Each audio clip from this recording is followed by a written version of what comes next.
Baik, baik. Very interesting, Pak. Jadi memang kondisinya semuanya underinvested, Pak ya. Bicara batu bara, bicara minyak bumi, bicara gas juga semuanya kelihatannya kondisinya sama ya. Sepertinya Ya, supply-nya nggak bisa follow the demand gitu untuk ya. for at this point, Pak.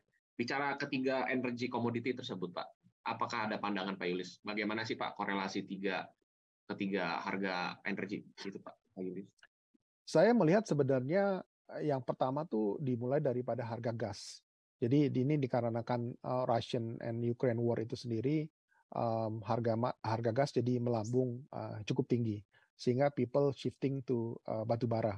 Kemudian belakangan karena semua orang takut, panik, mereka ibaratnya kayak ke supermarket borong gitu kan, borong barang semua, akibatnya barangnya kosong. Kemudian begitu supply-nya masuk, tiba-tiba barang yang di rumah itu nggak kepake gitu loh. Ibaratnya musim dinginnya ternyata nggak terlalu dingin gitu. Sehingga orang juga nggak ke supermarket lagi, nggak beli karena di rumah masih ada gitu loh. Nah itu yang Ya, membuat tiba-tiba harga di supermarket ya diskon-diskon semua gitu, turun-turun semua karena nggak ada yang beli gitu loh. Jadi itu sebenarnya lebih ke arah expectation dan perkiraan aja sih. Namun ya interestingly saya melihat beberapa broker atau beberapa analis terutama di Citibank itu melihat, oh dengan harga gas yang turun sekarang ini, orang tiba-tiba langsung berpikiran, kenapa saya mesti ke batu bara?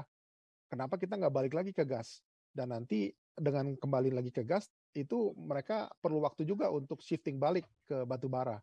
Sehingga begitu mereka kembali ke gas, itu gas akan naik lagi. Dan interestingly, di tahun 2024-2025 itu mereka memprediksi harga gas itu sendiri bisa di level di atas $20 per MBTU, yang sekarang itu harganya cuma 2,7 MBTU gitu. Next month kita melihat itu harga naik ke 3,3 walaupun sebenarnya belum signifikan ya. Dan harga gas juga sekarang tertekan gitu, sama dengan harga batu bara. Jadi boleh dibilang orang sekarang lagi bingung juga. Oh harga gas kok turun, batu bara saya banyak juga. Jadi mungkin mereka akan pakai batu bara dulu dan akan shifting ke gas gitu. Tapi nanti begitu shifting ke gas, everyone going to the gas, tiba-tiba harga gas naik lagi gitu dan akan shifting lagi ke batu bara. Jadi it's a kind like ya begitu aja sih sebenarnya, ini muter-muter gitu. kayak Ya. kayak permainan ini Pak. Kalau di time zone yang ada keluar tikus itu di pukul 1 keluar lagi yang lain gitu Pak. Iya, betul, kurang lebih seperti itulah untuk Iya. ininya. Iya, Ya, tapi itu menarik Pak ya. Jadi memang secara observasi memang terakhir kalau saya cek kan harga Henry Hub $3 Pak ya. $2 ya, 2,5 dolar. ya, Tapi kalau harga di Europe sekarang udah kembali ke 15, harga di Asia juga di level 15-16 dolar.